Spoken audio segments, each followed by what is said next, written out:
ದಾಸೋಹಳ್ಳಿ ಗ್ರಾಮಸ್ಥರಿಂದ ಮಹೇಶ್ ಅಂತ. ಈ ಅಂಗನವಾಡಿ ಹದಗೆಟ್ಟೋಗಿದೆ, ಸ್ವಲ್ಪ ಅದರ ರಿಪೇರಿ ಮಾಡಬೇಕು. ಸುಮಾರು 7-8 ಮಕ್ಕಳಿಗೆ ಏಟು ಬಿದ್ದಿದೆ, ಅದರಲ್ಲಿ ಇಬ್ಬರಿಗೆ ಕಾಲು ಮುರಿದು ಫ್ರ್ಯಾಕ್ಚರ್ ಆಗಿದೆ ಅಂತ ಮಾಹಿತಿ ಬಂದಿದೆ. ದಯವಿಟ್ಟು ಇದು ಎಸ್ ಎನ್ ನಾರಾಯಣ ಸ್ವಾಮಿ ಅಣ್ಣನವರು ಮತ್ತು ಗೋಪಾಲ್ ರೆಡ್ಡಿ ಅಣ್ಣನವರು ಸ್ವಲ್ಪ ಕ್ರಮ ತಗೊಂಡು ಇದನ್ನು ರೆಡಿ ಮಾಡಿಸ್ಬೇಕಂತ ವಿನಂತಿ ಮಾಡ್ತಾ ಇದ್ದೀವಿ ಸರ್. ಅದು ಆಲ್ರೆಡಿ ನಾವು ಪಂಚಾಯತಿಗೆ ಲೆಟ್ರ್ ಕೊಟ್ಟಿದ್ದೀವಿ, ಏನಂತ ಈ ಥರ ಅದು ಕ್ರ್ಯಾಕ್ ಬಿಟ್ಟಿದೆ ಅಂತ ಪಂಚಾಯತಿಗೆ ಒಂದು ಅಬ್ಜೆಕ್ಷನ್ ಲೆಟ್ರ್ ಕೊಟ್ಟಿದ್ದೀವಿ. ಬಟ್ ಅವರು ಏನೂ ರೆಸ್ಪಾನ್ಸ್ ತೊಗೊಂಡಿಲ್ಲ. ಅದರಲ್ಲಿ ಬೇರೆ ಪಿ ಡಿ ಅವರು 2 ತಿಂಗಳು ಒಂದೊಂದು ಪಿ ಡಿ ಒ ಚೇಂಜ್ ಆಗ್ತಾನೆ ಇದ್ದಾರೆ.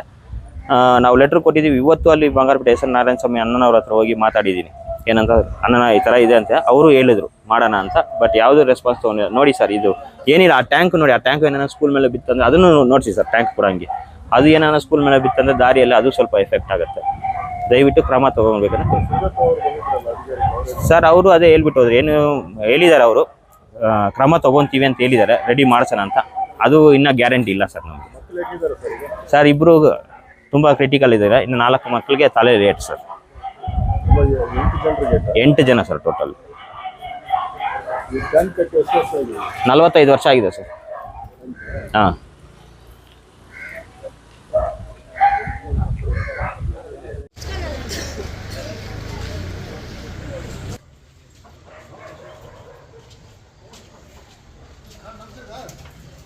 ನಮಸ್ತೆ ಸರ್, ಬನ್ನಿ.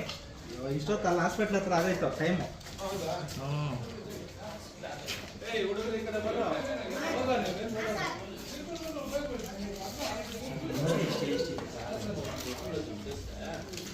ಸರ್ ಅದು ಮೇಲೆ ಬಿದ್ದೋಗ್ತಾರ ಇದೆ, ಈ ಕಡೆ ಬಂದ್ಬಿಡಿ. ಅದು ಫುಲ್ ಕಾಟಲ್ಲ, ಅದು ಸರಿ ಇಲ್ಲ ನೋಡಿ, ಫುಲ್ ಹೋಗ್ಬಿಟ್ಟಿದೆ ಸೀಲಿಗೆ. ಇಲ್ಲ, ಇದು ಬಿಲ್ಡಿಂಗು ಕ್ವಾಲಿಟಿ ಮಾಡಿಲ್ಲ, ಅದೇ ಸಮಸ್ಯೆ. ನೋಡಿ, ಮಾಡೋದು ಮಾಡ್ತಾರೆ, ಕ್ವಾಲಿಟಿ ಮಾಡಲ್ಲ ಸರ್. ತುಂಬ ಹಳೇದು ಇಲ್ಲ, 8 ವರ್ಷ ಆಗಿದೆ. ಶಾಸಕ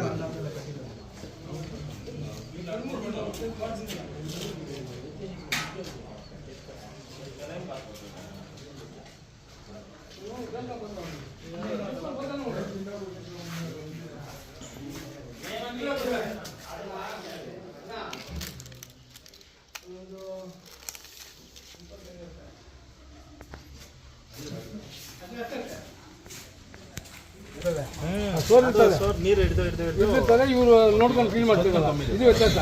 ಬಿಲ್ಡಿಂಗು ಕಾಂಟ್ರಾಕ್ಟ್ ಅಲ್ಲ, ಟೋಟಲ್ 13 ಮಕ್ಕಳಿರೋದು. 13ರಲ್ಲಿ ಇವತ್ತು 7 ಜನ, 4 ಜನ ನಾವು ಇಲ್ಲ ಸರ್ಜರಿ ಆಯ್ತು ಮಕ್ಕಳಿಗೆ. ಅಣ್ಣ ಆಗಿಲ್ಲ, ಇಷ್ಟೇ ಕೆಲಸ. ಮೇಲೆ ಎಲೆ ಬಿದ್ದಿದೆ, ನೀರು ಅದು ಕ್ಲೀನ್ ಮಾಡಿಲ್ಲ. ಬಿಲ್ಡಿಂಗು ನಂಬರ್ 1 ಅವರು ರೀಸನ್ಸ್ ಕಟ್ಟಿದ್ದವರು.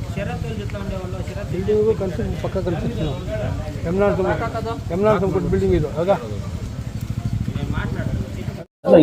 ಬಿಲ್ಡಿಂಗ್ ಇದೆ, ನಮ್ಮ ಬಿಲ್ಡಿಂಗ್ ಇದೆ. ಬಿಲ್ಡಿಂಗ್ ಬಂದಿದ್ದೀವಿ. ನಮ್ಮ ಬಿಲ್ಡಿಂಗ್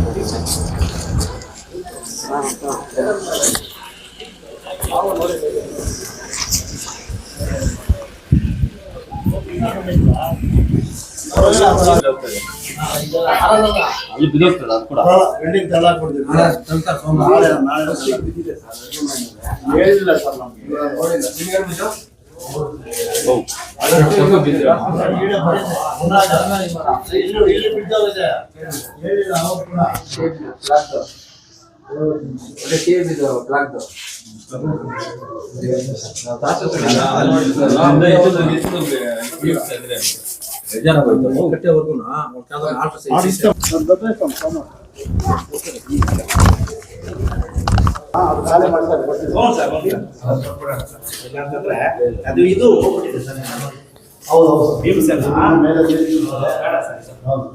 ಸೀಟು ಏನು ತೊಂದರೆ ಇಲ್ಲ. ಸೇಫ್ಟಿ, ಅಟ್ಲೀಸ್ಟ್ ಮಕ್ಕಳಿಗೆ ಸೇಫ್ಟಿ ಇಂಪಾರ್ಟೆಂಟ್.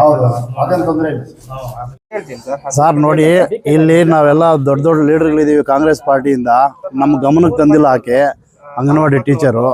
ಹಂಗಾಗಿ ಈ ಥರ ತೊಂದರೆ ಆಯ್ತು ಸರ್. ನಮ್ಮ ಗಮನಕ್ಕೆ ಬಂದಿದ್ರೆ 3-4 ತಿಂಗಳಿಂದ ಸುಮಾರು 3 ಕೋಟಿ ಕೆಲಸ ಇಲ್ಲಿ ನಡೀತಾ ಇದೆ. ಕಾಂಕ್ರೀಟ್ CC ರಸ್ತೆಗಳು. ನಮ್ಮ MLA ಅವರು ಅಂಗನವಾಡಿ ಬಿಲ್ಡಿಂಗ್ಸ್ಗೆ ರಿಸರ್ವೇಷನ್ ಇದೆ ಅಮೌಂಟ್. ಈ ಅಮ್ಮ ಒಂದು ಮಾತು ಹೇಳಿದರೆ ಹೊಸ ಬಿಲ್ಡಿಂಗ್ ಮಾಡ್ತಿದ್ವಿ. ಆಲ್ರೆಡಿ 4-5 ತಿಂಗಳಿಂದ 3 ಕೋಟಿ ಕೆಲಸ ದಾಸರಹಳ್ಳಿಯಲ್ಲಿ ನಡೀತಾ ಇದೆ. CC ರಸ್ತೆಗಳು, ಚರಂಡಿಗಳು ಎಲ್ಲ. ಅದು ಬೇಕಾಗಿದೆ 5,000 ಖರ್ಚು. ಏನೋ ಸೀಲಿಂಗ್ ತೆಗೆದುಬಿಟ್ಟು ಹೊಸ ಸೀಲಿಂಗ್ ಮಾಡಿದರೆ ಬಿಲ್ಡಿಂಗ್ ಗಟ್ಟಿಯಾಗಿದೆ. ಹಾಗೆ ನಮ್ಮ ಗಮನಕ್ಕೆ ತಂದಿಲ್ಲ. ಹಾಗಾಗಿ ಈ ಥರ ಅನಾಹುತ ಆಗಿದೆ ಸರ್. ದೇವ್ರ ಪುಣ್ಯ ದೊಡ್ಡ ಅನಾಹುತ ಆಗಲಿಲ್ಲ. ಎಚ್ಚೆತ್ಕೊಳ್ತೀವಿ. ಸಾಹೇಬ್ರ ಹತ್ರ ಮಾತಾಡಿದ್ದೀವಿ. ಆಕೆನ ನಾವು CDO ಸಾಹೇಬರು ಸಸ್ಪೆಂಡ್ ಮಾಡಿದ್ದಾರೆ. ಮುಂದಿನ ದಿನಗಳಲ್ಲಿ ಈ ವಾರದಲ್ಲಿ ಶಾಸಕರ ಹತ್ರ ಮಾತಾಡಿ ಬಿಲ್ಡಿಂಗ್ ಡೆಮಾಲೇಷನ್ ಮಾಡಿ ಹೊಸ ಬಿಲ್ಡಿಂಗ್ ಮಾಡ್ಕೊಡ್ತೀವಿ ಸರ್. ಬಿಲ್ಡಿಂಗ್ ಡೆಮಾಲೇಜ್ ಇದೆ ಸರ್. ಈ ದಿನ ಏನು ದಾಸರ ಹೊಸಳ್ಳಿಯಲ್ಲಿ ಅಂಗನವಾಡಿ ಕೇಂದ್ರದಲ್ಲಿ ಅಂಗನವಾಡಿ ಸೀಲಿಂಗು ಬಿದ್ದು ಮಕ್ಕಳಿಗೆ ಗಾಯ ಆಗಿದೆ. 2 ಮಕ್ಕಳಿಗೆ ಸಣ್ಣ ಪುಟ್ಟ ತಲೆ ಹತ್ರ ಪೆಟ್ಟಾಗಿತ್ತು ಮತ್ತು 2 ಕಾಲು ಸ್ವಲ್ಪ ಫ್ರ್ಯಾಕ್ಚರ್ ಆಗಿತ್ತು. ಅದನ್ನು ಸರ್ಕಾರಿ ಸಾರ್ವಜನಿಕ ಆಸ್ಪತ್ರೆಗೆ ನಮ್ಮ ಕೂಡ ಅಧ್ಯಕ್ಷರು ಮತ್ತು ಇಲ್ಲಿನ ಸದಸ್ಯರು ಕರ್ಕೊಂಡ್ಬಂದು ಅಡ್ಮಿಟ್ ಮಾಡಿದರು. ಈಗಾಗಲೇ ಅವ್ರಿಗೆ ಟ್ರೀಟ್ಮೆಂಟನ್ನು ಮಾಡಿದ್ದಾರೆ ಮತ್ತು ಸರ್ಜರಿನೂ ಸಹ 2 ಮಕ್ಕಳಿಗೆ ಆಗಿದೆ. ಯಾವುದೇ ಪ್ರಾಣಾಪಾಯ ಇಲ್ಲ. ಈಗಾಗಲೇ ಮಾನ್ಯ ಶಾಸಕರು ಸಹ ಅಲ್ಲಿ ಬಂದು ಪರಿಶೀಲನೆ ಮಾಡಿ ಇನ್ನು ಒಳ್ಳೆಯ ವೈದ್ಯಕೀಯ ಚಿಕಿತ್ಸೆ ನೀಡೋದಕ್ಕೆ ನಿರ್ದೇಶನ ನೀಡಿದ್ದಾರೆ ಅಲ್ಲಿನ ವೈದ್ಯಾಧಿಕಾರಿಗಳಿಗೆ. ಈ ನಿಟ್ಟಿನಲ್ಲಿ ಏನು ಈ ಕರ್ತವ್ಯ ಲೋಪ ಆಗಿದೆ, ಇಲ್ಲಿ ಮಕ್ಕಳಿಗೆ ತೊಂದರೆ ಆಗಿದೆ, ಆ ಕಾರ್ಯಕರ್ತೆಯನ್ನು ಇಮಿಡಿಯೇಟಾಗಿ ಸಸ್ಪೆಂಡ್ ಮಾಡೋದಕ್ಕೆ ಮಾನ್ಯ ಶಾಸಕರು ತಿಳಿಸಿದ್ದಾರೆ. ಈಗಾಗಲೇ ಅದನ್ನ ವರದಿನೂ ಸಹ ರೆಡಿ ಮಾಡ್ತಾ ಇದ್ದೀವಿ. ಇವತ್ತು ನಮ್ಮ ಉಪನಿರ್ದೇಶಕರು ವರದಿಯನ್ನು ಕಳಿಸಿ ಅವ್ರನ್ನ ಇಮಿಡಿಯೇಟಾಗಿ ಅವ್ರನ್ನ ಸಸ್ಪೆಂಡ್ ಮಾಡೋ ಕೆಲಸ ಮಾಡ್ತೀವಿ. ಮುಂದೆ ಈ ಥರ ಸಮಸ್ಯೆ ಆಗಬಾರ್ದು ಅಂತೇಳಿ ಈಗ ಇನ್ನೊಂದು ಕಟ್ಟಡವನ್ನು ನಾವು ಇಲ್ಲಿ ಪರಿಶೀಲನೆ ಮಾಡೋಕ್ಕೆ ಮಾನ್ಯ ಕೂಡ ಅಧ್ಯಕ್ಷರು ಮತ್ತು ಗ್ರಾಮ ಪಂಚಾಯತಿ ಸದಸ್ಯರ ಜೊತೆ ಬಂದಿದ್ದೀವಿ, ಗೋಪಾಲ್ ರೆಡ್ಡಿ ಸರ್ ಜೊತೆ. ಈಗಾಗಲೇ ಕಟ್ಟಡನೂ ಪರಿಶೀಲನೆ ಮಾಡಿದ್ದೀವಿ. ಅದನ್ನ ಸ್ವಚ್ಛತೆ ಮಾಡಿ ನಮಗೆ ಸೋಮವಾರದಿಂದ ಬೇರೆ ಕಟ್ಟಡಕ್ಕೆ ಆ ಒಂದು ಕೇಂದ್ರವನ್ನು ಶಿಫ್ಟ್ ಮಾಡ್ತಾ ಇದ್ದೀವಿ. ಹಳೆ ಕಟ್ಟಡ ಏನು ಮಾಡ್ತೀವಿ? ಹಳೆ ಕಟ್ಟಡ ಈಗಾಗಲೇ ಮಾನ್ಯ ಶಾಸಕರು ಸಹ ಪಟ್ಟಿ ಕೇಳಿದ್ದಾರೆ. ನಮ್ಮ ತಾಲೂಕಲ್ಲಿ ಎಲ್ಲೆಲ್ಲಿ ದುರಸ್ತಿ ಆಗಿದೆ ಅಷ್ಟು ಪಟ್ಟಿ ತಂದುಕೊಡಿ ಅಂತ ಹೇಳಿದ್ದಾರೆ. ಅವರ ಅನುದಾನದಲ್ಲಿ ಮತ್ತು ಸರ್ಕಾರದಿಂದ ಬರುವ ಅನುದಾನದ ಲಭ್ಯತೆ ಮೇರೆಗೆ ಆದ್ಯತೆ ಮೇರೆಗೆ ಎಲ್ಲೆಲ್ಲಿ ಸಮಸ್ಯೆ ಇದೆ ಅದನ್ನ ಸಂಪೂರ್ಣವಾಗಿ ದುರಸ್ತಿ ಮಾಡುವಂಥದ್ದು ಮತ್ತು ನಿರ್ಮಾಣ ಮಾಡೋ ಕೆಲಸವನ್ನು ಮಾಡೋದಕ್ಕೆ ಕ್ರಮ. ಎಷ್ಟು ಮಕ್ಕಳು ಓದೋರು ಸರ್ ಇಲ್ಲಿ ಒಟ್ಟು 13 ಮಕ್ಕಳು ದಾಖಲಾತಿ ಆಗಿದ್ದಾರೆ.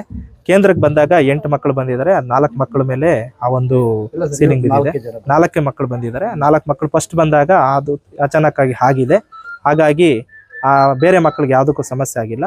ಇನ್ನು ಆ ಥರ ಆಗದಿದ್ದಾಗೆ ನಾವು ಕ್ರಮ ವಹಿಸ್ತೀವಿ. ಎಲ್ಲ ತಾಲೂಕು ಸರ್ಕಾರಿ ಸಾರ್ವಜನಿಕ ಆಸ್ಪತ್ರೆಯಲ್ಲಿ ಟ್ರೀಟ್ಮೆಂಟ್ ನಡೀತಾ ಇದೆ. ಎಲ್ಲ ಉಚಿತವಾಗಿ ಮಾನ್ಯ ಶಾಸಕರೇ ಖುದ್ದು ಅದನ್ನ ಮೇಲ್ವಿಚಾರಣೆ ಮಾಡಿ ಅವ್ರಿಗೆ ಟ್ರೀಟ್ಮೆಂಟ್ ಅನ್ನ ಕೊಡಿಸಿದ್ದಾರೆ. ಎಲ್ಲಾ ರೀತಿನೂ ಶಾಸಕರು ಅವರೇ ಸ್ವಂತ ಖರ್ಚಲ್ಲಿ ಕೊಡಕ್ಕೆ ಟ್ರೀಟ್ಮೆಂಟ್ ಮಾಡಿಸ್ತೀವಿ ಅಂತ ಪೇರೆಂಟ್ಸ್ ಮಾತು ಕೊಟ್ಟು ಎಷ್ಟು ಹೋಗಿದ್ದಾರೆ. ಮತ್ತೆ ಟ್ರೀಟ್ಮೆಂಟು ನಡೀತಾ ಇದೆ. ಸರ್ಜರಿನೂ ಆಗಿದೆ. ಏನ್ ತೊಂದರೆ ಏನಿಲ್ಲ. ಒಂದು ಮಗು ಸ್ಟಿಚ್ ಆಗಿತ್ತು. ಇಲ್ಲ ಸರ್, ನಾವು ಶಾಸಕರ ಹತ್ರ ಡಿಸ್ಕಸ್ ಮಾಡಿ ಮುಂದಿನ ನೆಕ್ಸ್ಟ್ ವೀಕಲ್ಲಿ ನಾವು ಹೇಳ್ತೀವಿ ಸರ್. ಆಲ್ಟ್ರೇಷನ್ಗೆ ಇಲ್ಲೇ ಬಿಲ್ಡಿಂಗ್ ಇದೆ. ಮಂಡೆಯಿಂದ ಇಲ್ಲಿ ಶಿಫ್ಟ್ ಮಾಡಿಸ್ತೀವಿ.